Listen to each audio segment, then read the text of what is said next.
그리스도인은 예수님 때문에 흥할 수 있는 인생입니다.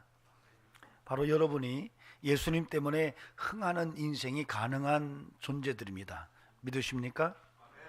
한국 사람은 원래 흥할 수밖에 없다라고 말하면서 그 이야기를 비유를 들어서 설명하는데, 웃자고 하는 말이지만은 우리가 어릴 때 크면서 지금은 아이들이 코를 흘리는 아이들이 많지가 않습니다. 제가 주일학교를 이렇게 봐도 코 많이 흘리지 않는데, 저희 때만 해도 모든 어린이들이 거의 코를 그렇게 많이 흘렸어요.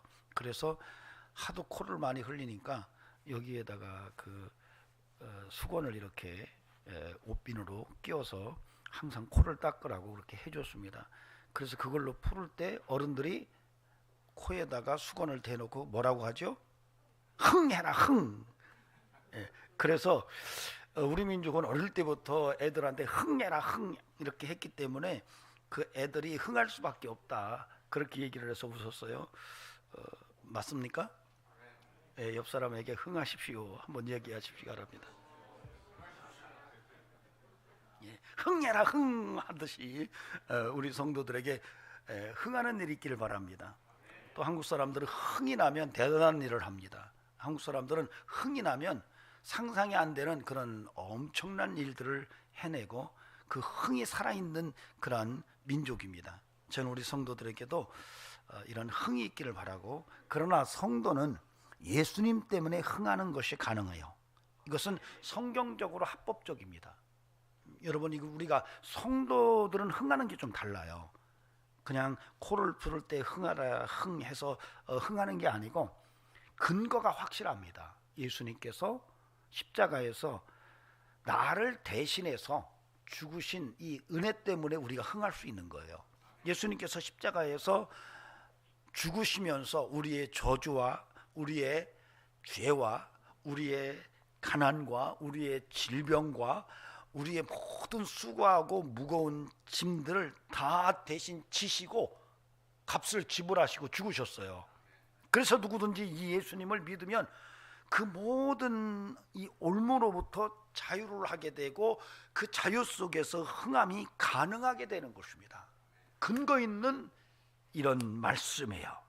그래서 여러분, 이사야 53장 5절에서 그가 찔림은 우리의 허물 때문이요 그가 상함은 우리의 죄악 때문이라. 그가 징계를 받음으로 우리가 평화를 누리고 그가 채찍에 맞음으로 우리가 나음을 입었도다 라고 선언했던 거죠.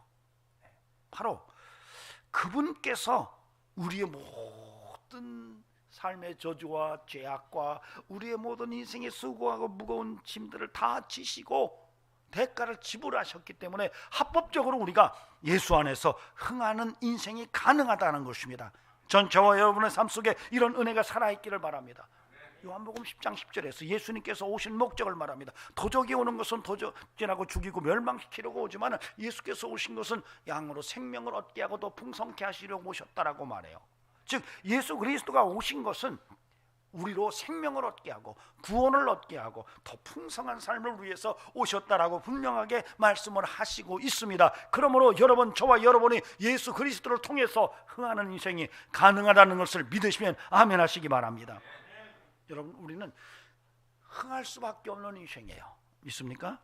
네, 여러분, 그래서 흥함으로써 하나님의 영광을 더 크게 드러내는 저와 여러분이 되기를 주의 이름으로 축원합니다. 2023년도에 우리 흥하는 인생 삽시다. 아멘. 예, 여러분, 이건 약속입니다.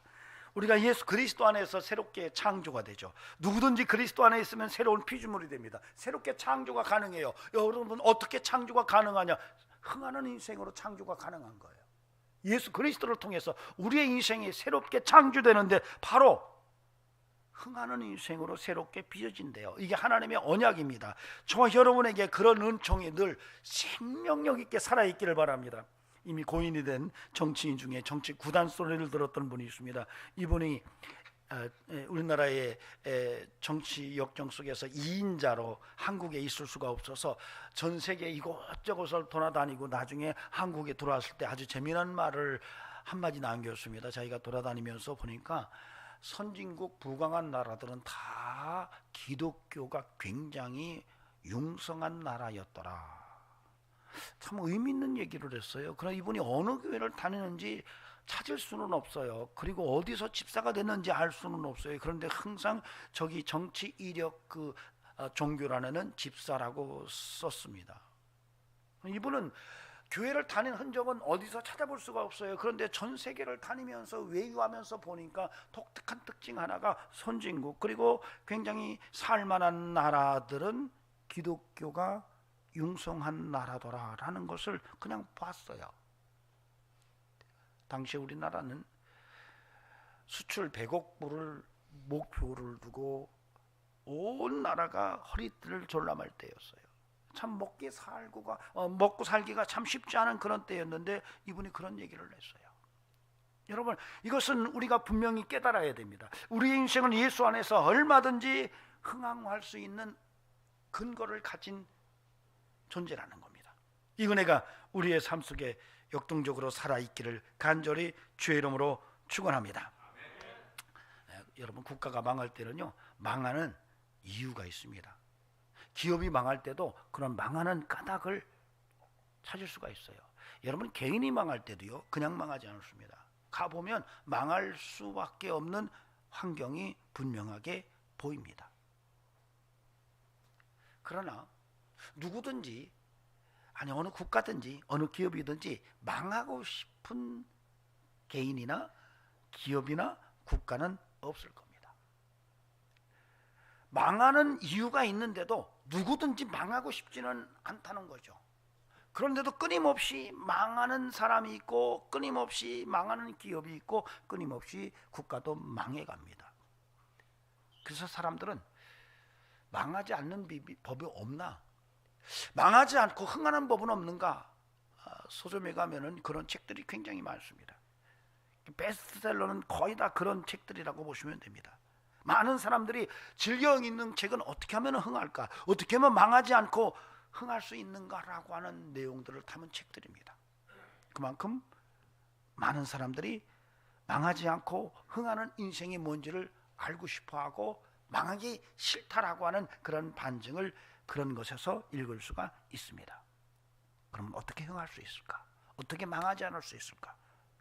우리는 그리스도인으로서 하나님의 말씀을 통해서 그 근거를 찾아야 할 겁니다. 바로 그 근거가 오늘 이 호세아 7장 8절에서 16절을 통해서 우리에게 하나님이 말씀하고 계십니다. 전 저와 여러분에게 오늘 이 말씀을 통해서, 야, 어떻게 하면 안 망할까? 그래, 어떻게 하면 흥할 수 있을까? 이미 우리가 예수 안에서 그런 근거를 가졌지만 좀 더 구체적으로 성경에서 우리에게 말하는 하나님의 메시지를 마음속에 받아들이고 그 말씀을 붙들고 2023년도를 망하지 않고 흥하는 인생으로 만들어가는 은혜가 있기를 바랍니다. 아멘. 예, 하나님께서는 예수를 통해서 이미 우리를 흥하라고 은혜를 주셨어요. 그럼에도 불구하고 좀 더 구체적으로 성경이 우리에게 망하지 않고 흥하는 비법을 말하고 있는데 그것이 뭐냐라고 하는 것을 한번 함께 찾아보자는 것입니다. 하나님은 예수 믿는 저와 여러분이 축복의 인생이 되기를 원하십니다.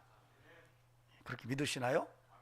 생육하고 번성하라, 땅에 충만하라, 땅을 정복하라, 정말 만물을 다스려라 라고 하나님께서 말씀하셨어요. 여러분, 아담과 하와에게만 말씀하신 게 아니라 저와 여러분에게도 동일하게 말씀하신 겁니다. 여러분은 이 말씀을 붙들고 우리의 인생이 정말로 하나님의 축복의 통로로, 하나님의 흥하는 인생으로 살아내는 것이 하나님의 명령이고 우리가 감당해야 될 성도의 가장 소중한 삶의 표대라는 것을 우리가 알아야 합니다. 이를 통해서 하나님의 영광을 드러내고 예수 그리스도의 이름을 만방속에 드러내는 거예요. 여러분의 인생이 흥하면은요, 그 위에 예수 그리스도의 이름이 올라 있어야 돼요. 여러분의 인생이 흥하면은 그 위에 하나님의 영광이 드러나야 됩니다.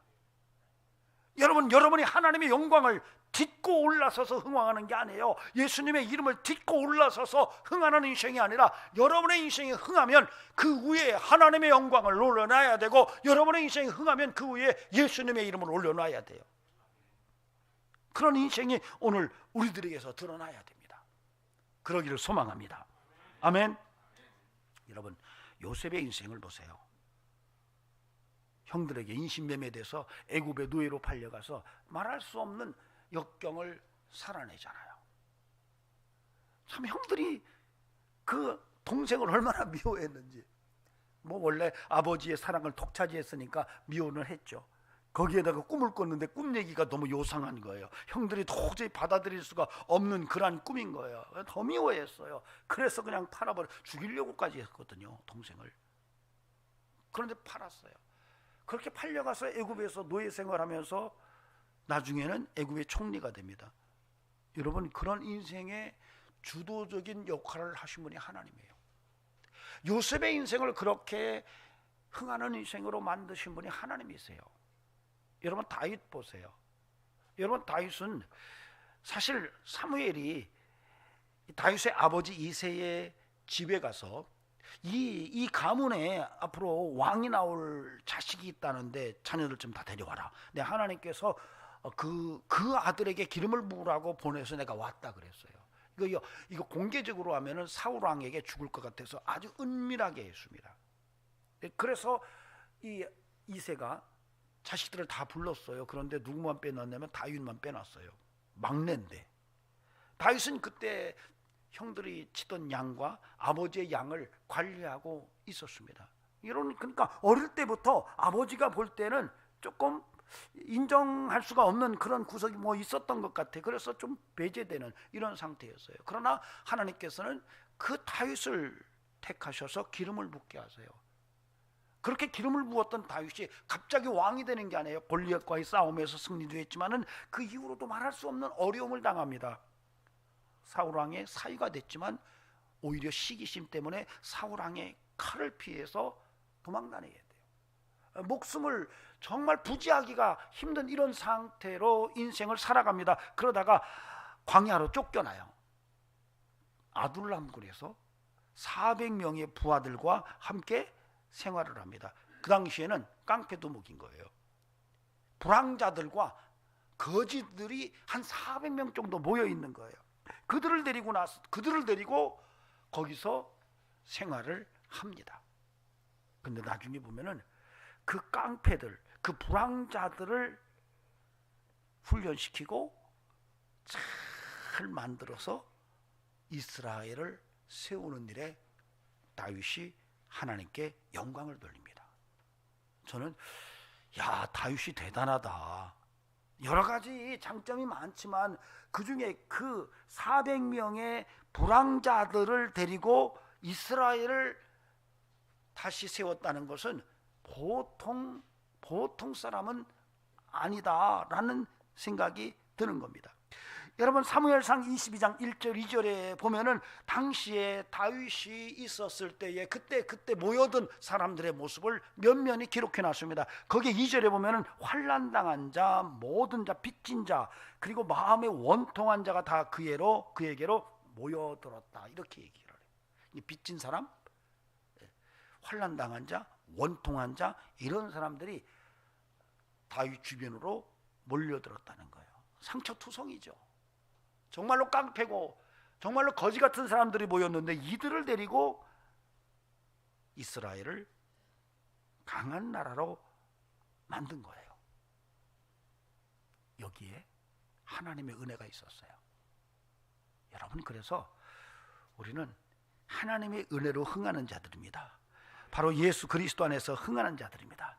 이런 믿음을 오늘 다시 한번 새롭게 할 수 있기를 바랍니다. 제 친구 하나가 그러더라고요. 자기는 평생 목회하면서 다윗 같은 그런 목사가 되고 싶었대요. 어떤 목사인데? 그랬더니 걷잖아, 400명. 그런 400명의 그 불황자들을 멋진 하나님의 일꾼으로 만들어내는 이런 목사가 되고 싶었어. 그렇게 얘기하는데 하나님이 그런 일을 안 시켜주더래요. 뭐라고 하는지 아세요? 항상 불황자고 항상 거지들이에요. 뭔지 아시겠습니까? 그들을 훈련시켜서 정말 거지 같고 불황자 같은 이들을 훈련시켜서 멋있는 그 사회에 정말 내놓으라는 그런 리더로 세워주려고 끊임없이 기도하고 지금까지 목회해왔는데 여전히 불황자고 여전히 거지래요.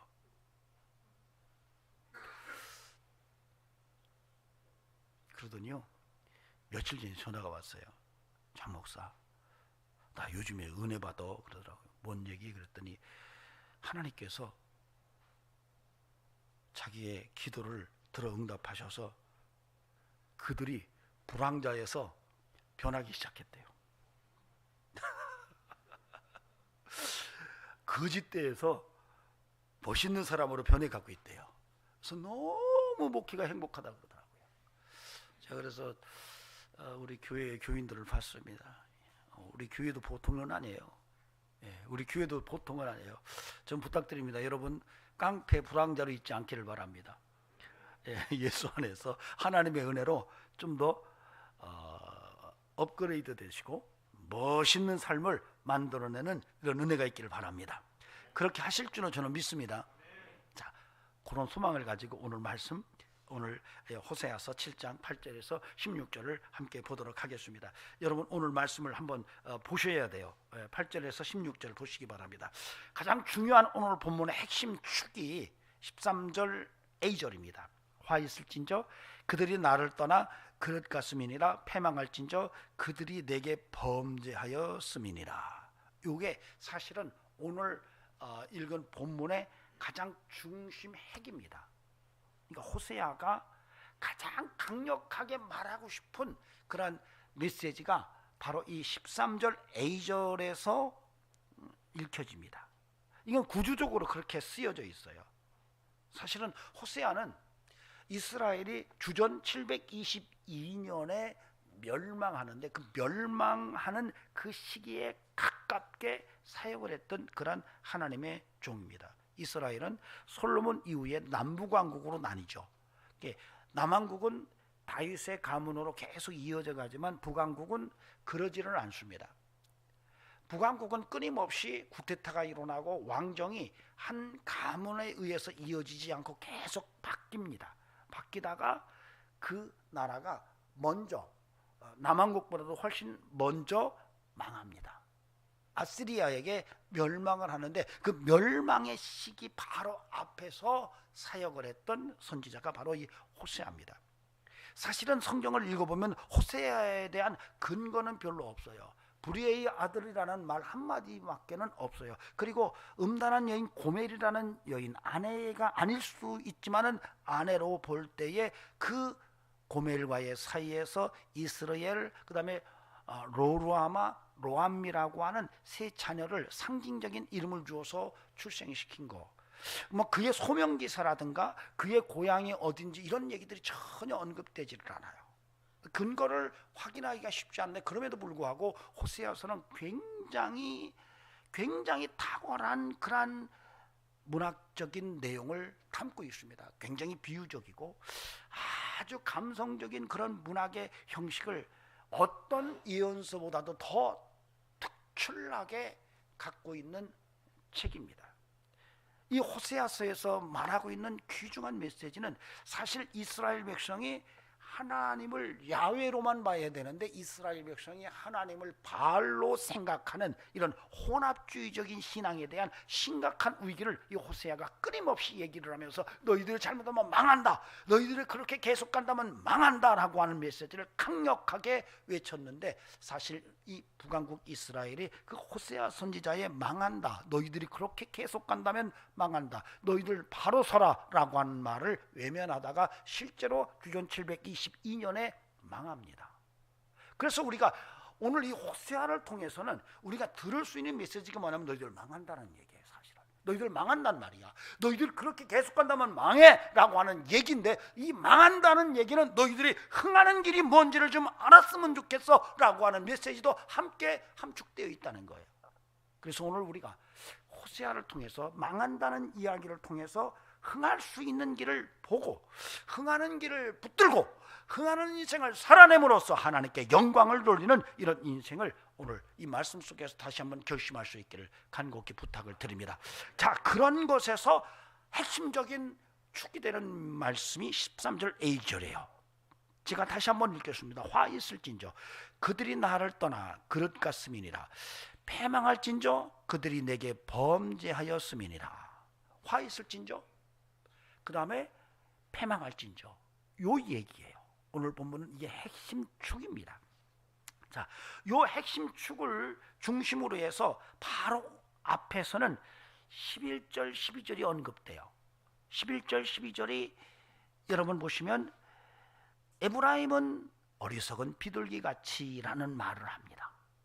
그리고 나서 그 어리석은 비둘기 같은 이야기와 유사한 상징성을 가진 비유적 표현들이 13절 B절에서 15절까지 나타나요. 바로 성심으로 나를 부르지 아니하며 침상에서 슬피 부르짖고 나를 거역하되 곡식과 새 포도주 때문에 모여드는 모습을 설명을 해요. 그래서 13절 A절을 중심축으로 두고 그 앞에 11절 12절을 두었는데 이게 어리석은 비둘기 같다라고 하는 얘기를 하고, 그 다음에 13절 B절에서 15절까지를 이야기를 했는데 이 내용이 사실은 11절 12절에서 나오는 어리석은 비둘기의 모습을 연상하는 이런 표현들을 써놨어요. 그래서 13절 A절을 축으로 해서 앞과 뒤에 구절체들이 서로 조화를 이루도록 만들었고, 그 가장 바깥 부분에 나오는 본문들이 또 그 내용들을 감싸도록 만든 이런 구조를 가지고 있습니다. 그래서 8절에서 10절은 가장 밖의 부분이고 그것과 서로 대꾸가 되는 것은 16절이에요. 그러니까 우리가 본문을 잘 보면 13절 A절을 중심으로 해서 바로 앞부분에서 있는 내용들이 11절과 12절이고 이 11절과 12절과 서로 균형을 맞추는 대꾸가 13절 B에서 15절이에요. 그리고 이런 구절체를 밖에서 감싸고 있는 것이 가장 밖의 부분이 8절에서 10절이고 그 다음에 끝부분은 16절이에요. 이렇게 해서 우리 이 구조를 샌드위치 구조라고 말하고요, 양파 구조라고 이렇게 이해할 수가 있습니다. 뭔 얘기인지 잘 이해가 안 되시지만 그러니라 하고 들어보시면 될 겁니다. 이런 문학 구조를 우리가 보면 이 본문이 우리에게 어떤 메시지를 말하려고 하는지를 조금 더 쉽게 이해할 수가 있습니다. 여러분, 13절 A절은 화 있을진저 그들이 나를 떠나 그릇 같음이니라. 패망할진저 그들이 내게 범죄하였음이니라. 보세요. 여기서 화 있을진저라는 말은 패망할진저라는 것과 함께 갑니다. 그 다음에 나를 떠나라는 말은 내게 범죄하였음이니라 라는 것과 함께 가요. 뭔지 이해가 되세요? 그래서 화 있을진저 패망할진저, 화는 패망을 의미합니다. 그 다음에 나를 떠난 것은 뭐예요? 범죄예요.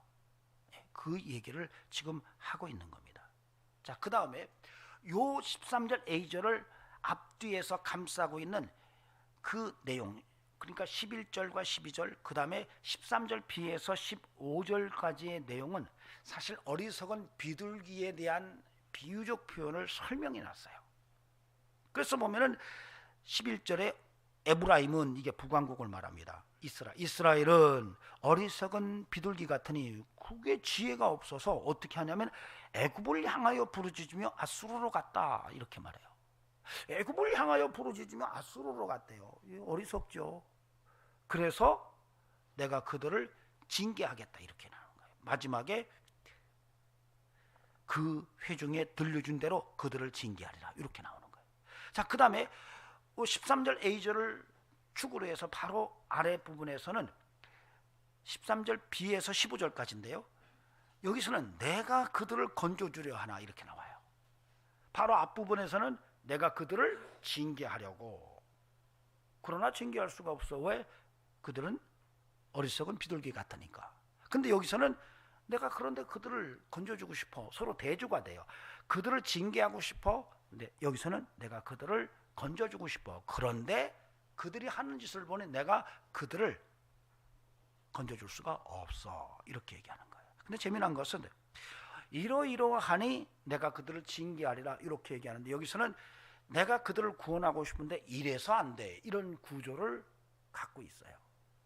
좀 독특합니다. 그런데 재미난 것은 여기에서 어리석은 비둘기 같은 이 이스라엘을 바로 설명을 하는데, 애굽을 향하여 부르짖으며 아수르로 간다 이렇게 말하는데, 그것과 또 보완적인 설명을 13절 B에서 15절에서 설명을 하는데, 침상에서 슬피 부르짖으며 라고 얘기해요.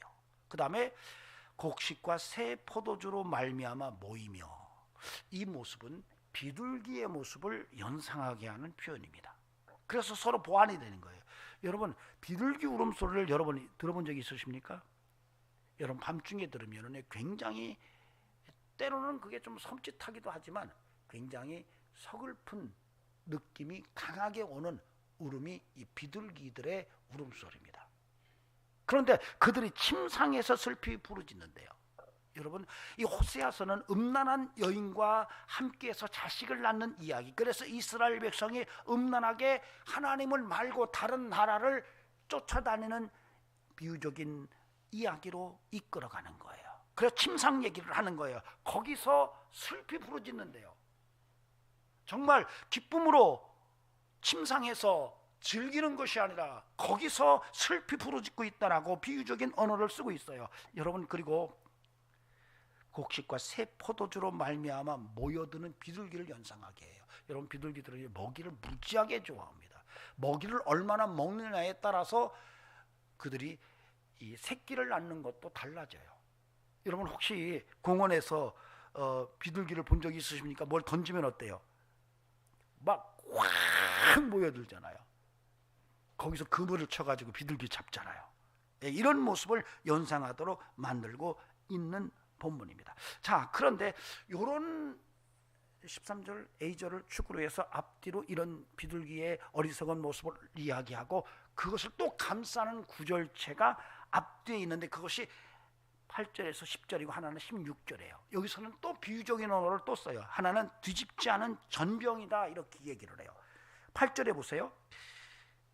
에브라임이 여러 민족 가운데 혼합되니 그는 곧 뒤집지 않은 전병이로다 이렇게 얘기를 해요. 10절에 보세요. 교만은 그 얼굴에 드러났나니 라고 이야기하면서 그 다음에 나오는 것이 그들이 하나님 여호와께로 돌아오지 아니하며 구하지 아니하도다 이렇게 얘기를 해요. 그러니까 지금 이스라엘이 뒤집지 않은 전병 같대요. 근데 그들이 교만하대요. 근데 그들은 돌아오지 않는데요. 하나님께로 돌아오지 않고 있다라고 이야기를 합니다. 자, 그 다음에 16절을 보면은 이번에는 그들이 먼저 돌아오지 않는다고 얘기를 해요. 그들은 돌아오지 아니하나 높으신 자로 돌아오지 아니하고 속이는 활과 같다 이렇게 얘기를 해요. 그리고 그들의 모습은 거친 혀에 거친 말이 있음을 이야기를 하면서 그것 때문에 그들이 애굽 땅에서 조롱거리가 될 것이다 이렇게 얘기를 해요. 자, 여기에서는 뒤집지 않은 전병과 속이는 활을 비유로 해서 이 이스라엘을 설명을 해요. 근데 뒤집지 않은 전병을 교만하기 때문이라고 말하고, 그 다음에 속이는 활은 바로 그들이 굉장히 거친 말을 쏟아놓는 그런 실제 모습으로 설명을 해요. 자, 이런 것들이 오늘 본문 속에서 좀 읽혀지고 있는 것을 우리가 볼 수가 있습니다. 자, 이런 과정 속에서 오늘 우리가 하나님의 음성을 좀 함께 들여다보는 듣는 시간을 갖도록 하겠습니다. 그 첫 번째 메시지가 뭐냐면 화와 패망을 우리가 알아야 된다는 거예요. 왜 화를 당하고 왜 패망하는지에 대해서 좀 알아야 된다는 거예요. 핵심적인 내용이 13절 A절에서 읽혀지고 있습니다. 13절 A절을 함께 같이 더 읽어보도록 하겠습니다. 함께 읽겠습니다. 시작. 화있을진저 그들이 나를 떠나 그릇 같음이니라. 패망할진저 그들이 내게 범죄하였음이니라. 예. 나를 떠났대요. 그들이 나를 떠나. 그들이 나를 떠나 그릇 같대요. 그들이 나를 떠나 그릇 간 것이 바로 죄라고 얘기해요. 이게 죄가 뭐냐면 하나님을 떠난 거예요. 그 하나님을 떠난 죄 때문에 너희가 화를 당하고 패망한대요. 이것이 지금 이 호세아가 강력하게 말하는 메시지예요. 망한다 이 얘기예요. 너희들 망한다. 망하는 이유가 다른 게 아니야. 너희가 망하는 근본적인 이유는 하나님을 떠난 거야. 너희가 패망하는 까닭, 너희가 화를 나가는 까닭은 너희가 하나님을 떠났기 때문이야 라고 이야기를 하고 있습니다. 오늘 우리는 이 호세아의 이 강력한 메시지에 정말 귀를 기울일 필요가 있어요. 자꾸 하나님과 멀어지려고 그래요. 자꾸 하나님을 떠나려고 그래요. 여러분의 인생을 한번 오늘 점검해 보시기 바랍니다. 과연 나는 내가 인생을 살아가면서 하나님과 자꾸 멀어지는 쪽으로 가고 있는가? 자꾸 하나님을 떠나는 쪽으로 가고 있는가? 그렇다면 나는 흥하는 인생이 아니라 망하는 인생으로 지금 가고 있다라고 우리가 인지할 필요가 있다는 것입니다. 우리가 흔히 그렇게 말하죠. 사람이 죽으려면 무슨 짓을 못하냐고. 이 얘기는 뭐예요? 사람이 죽을 때가 되면 죽을 짓만 골라서 한다는 거예요. 망할 때가 되면 망할 짓을 골라서 계속한다는 얘기예요.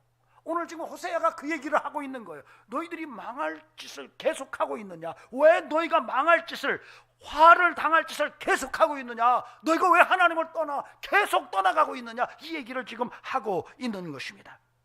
여러분은 어떻습니까? 여러분 지금 하나님을 향하여 가고 있습니까? 아니면 하나님을 떠나가고 있습니까? 여러분 성경은 말합니다. 야, 너 엎친 데 덮친 격으로 계속 하나님과 멀어지려고 한다면 너희 망해. 너희 조심해야 돼. 정말 깨어나야 돼. 이 얘기를 하고 있는 거예요. 그런데 이스라엘 백성들이 당시에 이 호세아 선지자의 말을 듣지 않았어요.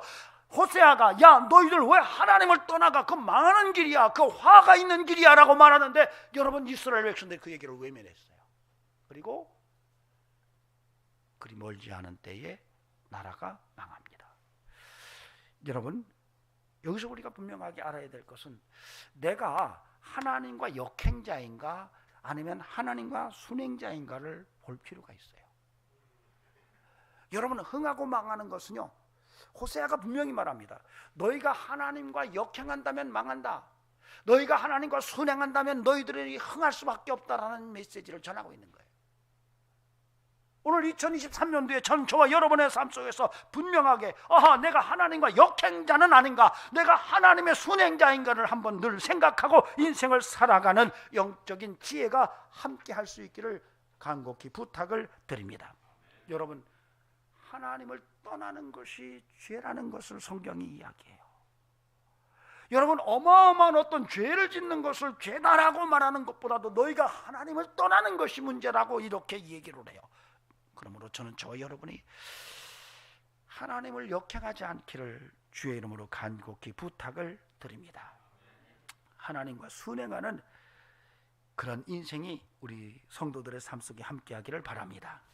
아멘. 두 번째로는 13절 A절 축을 중심으로 해서 앞에 있는 11절에서 12절, 그 다음에 13절 B에서 15절까지의 내용이에요. 여기에서는 아까도 말했지만 어리석은 비둘기 얘기를 해요. 여러분 어리석은 비둘기 같이 애굽을 향하여 부르짖으며, 근데 하나님을 향하여 부르짖어야 되는데 애굽에게 부르짖으며 또 가기는 아수르로 간다 이렇게 표현을 해요. 그리고 그들이 침상에서 슬피 울며, 그리고 먹잇감을 위해서 벌떼처럼 모여드는 이런 비둘기의 모습을 연상하는 표현들을 이 호세아가 쓰고 있어요. 근데 여러분 비둘기는요 생각보다도 굉장히 똑똑한 새입니다. 숫자를 10가지 셀 줄 알고요. 그 다음에 이 확률을 따지는 그런 퀴즈를 맞출 정도로 굉장히 머리가 좋은 조류 중에 하나가 바로 비둘기라고 그래요. 어느 정도냐면요, 비둘기는 절대 방향을 놓치지 않는다 그래요. 내비게이션이 머리에 들어있대요. 그래서 고대로부터 비둘기를 가지고 서로 어떤 중요한 사항을 주고받는 이러한 연락망으로 썼다 그래요. 실질적으로 2차 세계 1차 대전 때에는 비둘기를 가지고 전과를 서로 주고받고 비밀한 이야기를 서로 나누는 이런 일에 비둘기를 썼다고 합니다. 비둘기는 한 번 나르면 1000km를 쉼 없이 날아간대요. 시속 110km 이상으로 날아간대요. 놀라운 것은 비둘기는 이게 새가 일반적으로 도움받기를 하다 날아가는데 그런 것과 무관하게 탁 올라간대요. 그리고 막 날아가다가도 순간적으로 뚝 떨어지기도 하고 방향 선회를 한대요. 그래서 웬만해서는 비둘기를 찾기가 쉽지 않다는 거예요. 특히 방향에 대해서는 비둘기처럼 정확한 새가 없다고 그래요. 근데 오늘 호세아는 그런 비둘기를 어리석은 비둘기고 방향 감각을 상실한 비둘기고 먹는 것에 탐욕적인 것만 드러내는 이런 비둘기의 모습으로 이야기하고 침상에서 슬피 우는 비둘기의 모습만 이야기를 해요. 사실 성경에 보면은 비둘기 얘기가 심심치 않게 많이 나옵니다. 노아 홍수 때 노아에게 좋은 시그널을 보내주는 새의 모습으로 등장해요. 그렇죠? 레위기에서는 이스라엘 백성들이 가난한 사람들이 하나님께 제사를 드릴 때에 비둘기로 제사를 드리도록 그렇게 배려를 하기도 합니다. 아가서에서는 사랑하는 대상의 또 다른 상징적 표현으로 비둘기를 이야기를 해요. 여러분 신약에서는 성령이 비둘기같이 임했다는 이야기를 합니다. 그런 예언서에서는 슬피 우는 비둘기 얘기를 생각보다 많이 씁니다. 이사야, 에스겔, 미가, 호세아 이런 선지자들은 다 슬피 우는 비둘기의 울음소리를 얘기를 해요. 자, 그런 과정 속에서 왜 호세아는 어리석은 비둘기라고 그렇게 얘기했을까? 여러분 하나님을 떠나가면 방향을 잃어버리는 모습을 이야기하고 있는 거예요. 하나님을 떠나가면 어리석을 수밖에 없는 거. 아무리 영악하고 아무리 지혜롭고 아무리 뛰어난 그런 존재라 할지라도 근본적으로 하나님과 멀어지면 심각한 문제를 안고 있음을 이 비둘기를 통해서 이야기를 하고 있는 것입니다. 여러분이 하나님과 멀어지면 여러분이 아무리 지혜롭게 행동한다 할지라도 여러분이 아무리 생각을 깊이 한다 할지라도 여러분 그것이 어리석은 일이 될 수 있다는 것을 오늘 우리가 깨달아야 됩니다. 여러분의 똑똑함이 하나님의 어리석음만 또 못해요. 여러분이 아무리 지혜로워도 하나님의 미련함과 비교가 되지 않습니다. 그러므로 저와 여러분의 인생을 살아가면서 어떻게 하면 흥황할 수가 있을까? 어떻게 하면 내 인생이 망하지 않고 흥할 수 있을까? 하나님과 멀어지면 안 된다는 거예요.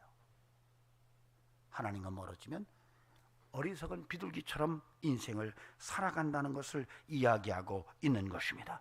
여러분 이런 안타까운 인생이 우리들에게서 나타나지 않기를 바랍니다. 2023년도에는 정말로 여러분이 하나님과 함께 순행하면서 정말로 하나님께서 특별하게 여러분에게 부여하신 놀랍고 신비한 영성이 모든 삶을 흥하게 만드는 이런 통로로 쓰여지는 역사가 함께 하기를 주의 이름으로 축원합니다. 자, 이런 모습 속에서 우리가 반드시 깨달아야 될 것이 있어요. 우리가 자꾸 하나님의 주변으로부터 자꾸 멀어지려고 자꾸 그래요. 그런데 여러분 성경은 말합니다. 천국은 침노하는 자의 것이라고 말해요. 여러분 자꾸 여러분이 하나님과 멀어지려고 한다면 여러분이 한번 여러분 스스로를 진단해 봐야 돼요. 이거 봐라, 내가 하나님과 멀어지네. 어디와 멀어지는 거예요? 천국과 멀어지네. 어디와 멀어지는 거예요? 흥하는 삶과 멀어지네. 이거 망하겠어. 이렇게 여러분이 인지를 하실 수 있어야 돼요. 여러분 이거 정말 중요한 것입니다. 그래서 여러분 하나님 나라는 침노하는 자예요. 여러분 하나님의 일에 대해서 여러분이 침노에 들어갈 수 있어야 돼요. 하나님께로 막 강하게 들어가야 돼요. 여러분 그러할 때 여러분의 인생을 통해서 하나님의 살아계심이 강력하게 드러나는 것입니다. 여러분 우리의 인생은 좀 남는 장사가 돼야 되지 않겠습니까? 여러분 저와 여러분의 삶이 좀 남는 장사가 됐으면 좋겠어요. 하나님 앞에서 좀 남는 장사를 해야 되지 않겠어요? 여러분 우리가 불언간에 하나님 앞에 서게 될 때에 그때 여러분 이를 갈며 슬피 우는 인생이 돼서는 안 된다는 거예요. 여러분 한번 생각해 보세요. 여러분이 지금까지 인생을 살아오면서 이를 갈며 슬피 우는 일이 얼마나 많이 있습니까? 여러분이 지금까지 인생을 살아오셨어요. 그때 정말로 여러분이 생각할수록 이를 갈며 슬피 울 수밖에 없는 이런 인생을 살아오면서 기억하라고 한다면 그렇게 많지 않을 거예요. 아니 거의 없을 거예요. 그때는 좀 울었을 수 있어요. 속상해서. 그러나 세월을 지나고 보니까 별거 아닌 거, 그거 별거 아니었는데 내가 왜 그때 울었지? 왜 그때 내가 이를 갈았지? 이렇게 생각할 수 있는 일들이 인생이에요. 그런데 오늘 마지막 하나님 앞에 섰을 때에 이를 갈며 슬피운데요. 이건 치명적인 믿지는 인생이에요. 여러분 그러므로 저는 부탁을 드립니다. 여러분 인생을 살면서 하나님 앞에 이를 갈며 슬피우는 일을 바라보며 인생을 살지 않기를 바랍니다. 하나님 앞에 잘했다 칭찬 듣는 인생을 하루하루 살아내면서 하나님 앞에 영광 돌리는 이런 인생이 우리의 삶의 진짜 모습이기를 소망합니다. 세 번째로 우리가 생각할 것은 8절에서 10절과 16절입니다. 가장 오늘 본문의 아래 위에 위치한 그러한 대꾸를 의미합니다. 여기에서는 이 두 가지 비유적인 그런 표현을 씁니다. 하나는 뒤집지 않은 전병이고 또 하나는 속이는 활과 같다, 이렇게 얘기를 합니다. 여러분, 뒤집지 않은 전병이래요. 여러분, 전을 붙여보셨죠? 전을 붙이는데 뒤집지 않았어요. 이건 사실 뭐냐면 한쪽은 제대로 지금 익어가고 있는데 한쪽은 전혀 아니라는 거예요. 근데 이것을 또 다른 표현으로 속이는 활이라고 얘기를 해요. 여러분, 당시에 이스라엘 백성들은 이게 심각한 문제가 뭐였냐면 호세아가 계속 너희들이 그러면 망한다 이렇게 말한 이유가 있어요.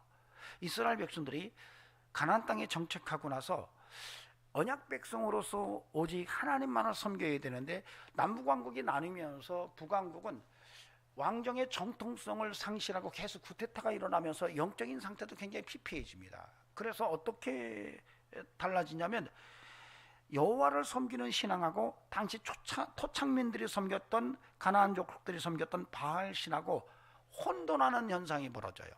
그래서 여러분, 엘리야 때에 이스라엘 백성들이 바알과 여호와 사이를 머뭇머뭇거리느냐라고 엘리야가 막 호통을 치는 것은 바로 그런 얘기예요. 당시에 이 왕정이 막 뒤집어지고 사회가 자꾸 격동을 겪으면서 영적인 것도 굉장히 힘들어지는 거예요. 그래서 이스라엘 백성들이 바알이 하나님인가 여호와가 하나님인가 혼돈하는 거예요. 거기에다가 사실은 남왕국보다 북왕국은 굉장히 평지도 많고 경제적으로 굉장히 좋은 여건을 가지고 있어서 당대에 오히려 주변 나라들에게 이 북왕국은 인정받는 이런 경제성을 가지고 있었어요. 그러다 보니까 풍요에 대한 집착이 강했던 거예요. 그러니까 가만히 보니까 여호와 하나님은 언약을 강조하고 있는데 바알은 풍요를 이야기하고 있거든요. 그러니까 풍요를 좋아하는 이스라엘 백성들이 여호와 하나님보다도 바알을 하나님이라고 생각하기 시작하는 거예요. 이것이 혼합주의예요.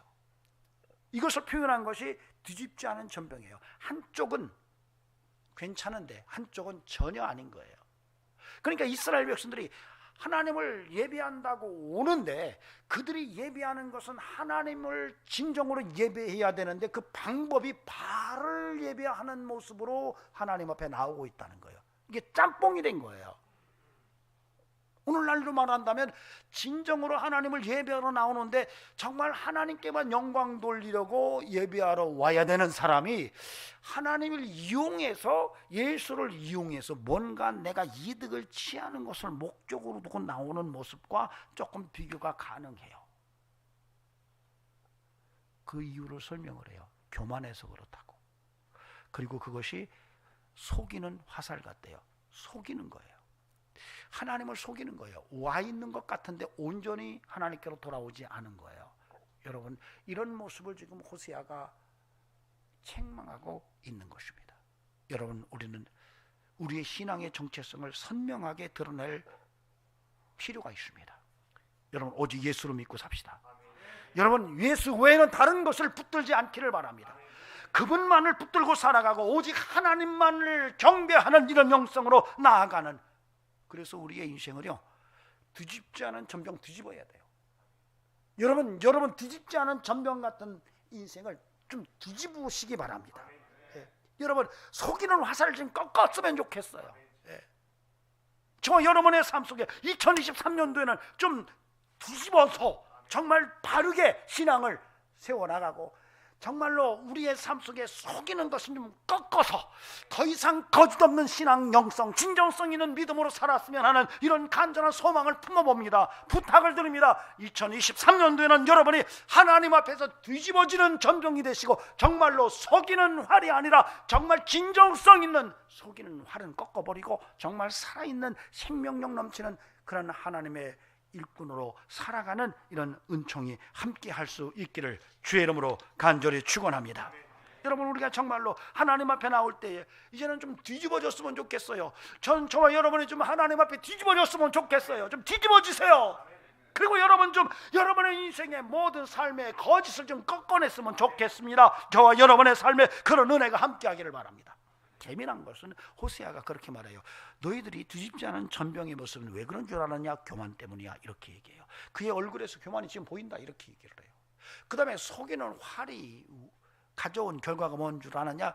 너희들이 거친 말을 하고 있다라는 얘기예요. 저는 이 본문을 읽으면서 그런 생각이 들었어요. 그래, 교만이 문제였구나. 교만이 문제였구나. 하나님 앞에서 교만이 문제였구나. 또 하나는 거친 말은 뭘 의미합니까? 혈기를 말하거든요. 제가 왜 이 말씀을 드리냐면 예수님께서 말씀하십니다. 나는 온유하고 겸손하다. 내게 와서 좀 배워라. 여러분, 온유가 어디서 나오나요? 교만이 뒤집어지면 겸손이 나오고 거친 혈기가 꺾이면 온유가 나와요. 전 여기에서 예수님의 향기를 느낄 수가 있는 거예요. 지금 호세아는 어쩌면 오늘 이 시대 속에 예수님을 믿고 구주로 영접하고 믿음의 백성으로 살아가는 오늘 그리스도인들에게 너희가 예수님의 삶의 모습을 드러내는 인생을 살아야 되지 않겠느냐라고 하는 메시지가 들려오고 있어요. 저는 부탁을 드립니다. 2023년도에 저와 여러분의 삶 속에 정말로 예수님의 온유하고 겸손한 삶의 영성이 함께함으로 말미암아 정말 예수로 말미암아 흥왕하는, 예수로 인해서 흥하는 인생을 만들어내는 그런 은총이 함께 하기를 주의 이름으로 축원합니다. 여러분, 우리 하나님이 우리를 예수로 흥하도록 만드셨습니다. 좀 흥합시다. 하나님과 멀어지지 않기를 바랍니다. 아멘. 정말로 하나님과 멀어지는 것이 망하는 길이에요. 정말로 우리가 하나님과 멀어지면 어리석은 비둘기가 될 수 있어요. 아무리 똑똑하고 유능하고 아무리 정말 멋있는 인생이라 할지라도 하나님과 멀어지면은 어리석은 비둘기처럼 달라질 수 있다는 거예요. 우리의 인생을 이제는 뒤집지 않은 전병에서 좀 뒤집어 엎고 정말로 속이는 화살을 좀 꺾고 교만을 뒤집어 엎고 겸손으로 혈기를 꺾고 온유함으로 나가서 예수의 향기 가득한 인생을 통해 하나님께 더 귀하게 영광 돌리는 축복의 삶이 되기를 주의 이름으로 축원합니다. 기도하시겠습니다. 존귀하신 하나님, 하나님 돌아오라고 말씀하시는데 우리가 돌아가게 하소서. 하나님과 자꾸 멀어지지 않도록 도와주시고 어리석은 비둘기처럼 뒤집지 않은 전병처럼 속이는 활처럼 인생 살아가지 않도록, 망하는 길로 가지 않도록 은혜 주시옵소서. 이제는 우리 구주 예수 그리스도의 은혜와 하나님 아버지의 살아계심과 성령님의 역사하심이 오늘도 믿음으로 하나님께 영광 돌리며 흥하는 인생으로 하나님께 예수 안에서 승리하기를 원하는 귀한 심령들에게 영원토록 함께 하시기를 간절히 축원하옵나이다. 아멘.